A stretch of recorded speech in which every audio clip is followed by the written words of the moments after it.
ঢ্যাঁড়স নামটা শুনলেই যেরকম একটা অশ্রদ্ধা বা অভক্তি লাগে, কিন্তু পুষ্টিগুণে ভরপুর এই পদ বা এই সবজি।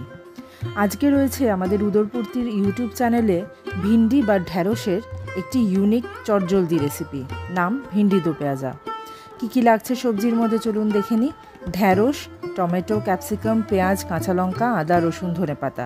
মশলার মধ্যে লাগছে গুঁড়ো মশলা, তেল, টক দই।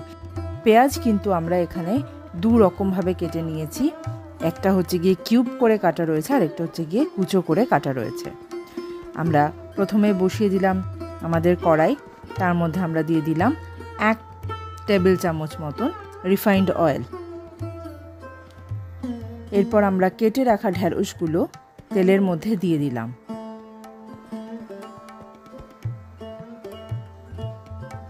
একটু ভাজা ভাজা করে নেব ঢ্যাঁড়সগুলিকে। এখানে কিন্তু ঢ্যাঁড়সগুলিকে একটু বেশি করেই কম আঁচে ভাজতে হবে, নয়তো এর কাঁচা গন্ধটা যাবে না। এরপরে দিয়ে দিলাম কিউব করে কেটে রাখা পেঁয়াজগুলি।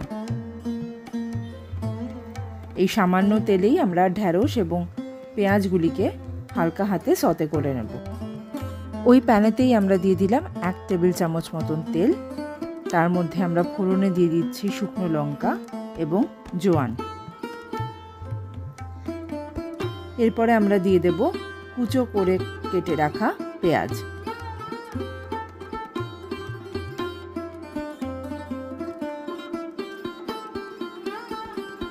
পেঁয়াজ আমরা ভালো করে ভাজতে থাকবো, দেখবো আস্তে আস্তে পেঁয়াজের রং পরিবর্তন হয়ে গেছে। যখন গোলাপি মতন হয়ে যাবে, তার মধ্যে দিয়ে দিলাম 2 পিস মতন কাঁচা লঙ্কা।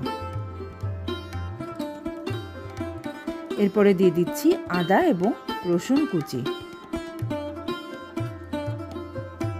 ভালো করে আমরা ভেজে নেব।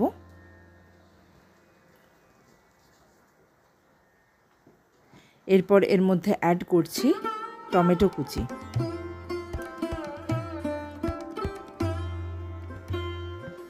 একটু ঢাকা দিয়ে নেব। এবার 1 মিনিট পর ঢাকা খুলে আবার আমরা হালকা হাতে একটু নেড়ে নেব। দিয়ে দিলাম স্বাদ মতো নুন। এরপর আমরা একে একে অ্যাড করে দেব গুঁড়ো মশলা। দিয়ে দিলাম হলুদ গুঁড়ো, ধনে গুঁড়ো, জিরে গুঁড়ো, কাশ্মীরি লাল লঙ্কা গুঁড়ো। দিয়ে দিচ্ছি সামান্য পরিমাণে জল মশলা কষানোর জন্য। এবার মশলার মধ্যে আমরা অ্যাড করব টক দই। টক দইয়ের মধ্যে যে ফ্যাটের পরিমাণ আছে, সেখান থেকেও কিন্তু অনেকখানি তেল বেরোবে। সেই জন্যই কিন্তু আমরা প্রথম রান্নাটা শুরু করেছিলাম মাত্র 2 চামচ তেলের সাহায্যে। দেখুন দই থেকে অনেকটা তেল বেরিয়ে গেছে। এই সময় দিয়ে দিলাম 1 চা চামচ মতন চিনি। মশলা আমাদের প্রায় কষে গেছে।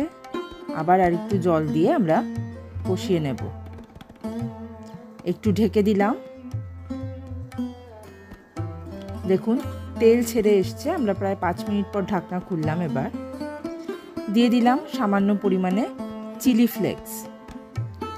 এটা কিন্তু অপশনাল, আপনারা যদি চান অ্যাড করতে পারেন, যদি না চান তাও ঠিক আছে, অসুবিধা নেই। এরপরে দিয়ে দিচ্ছি ভেজে তুলে রাখা ভেন্ডি এবং পেঁয়াজ। সবকটি মশলা এবং সবজি আমরা ভালো করে মিশিয়ে নিচ্ছি।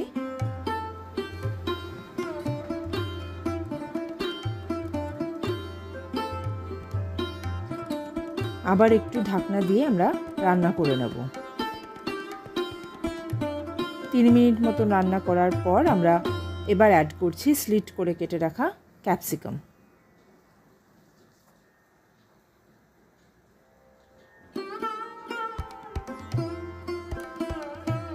অত্যন্ত চটজলদি একটি রান্না।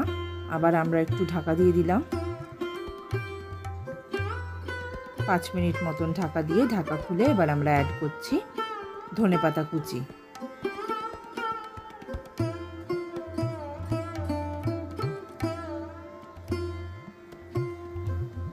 দিয়ে দিচ্ছি একটু গরম মশলা গুঁড়ো।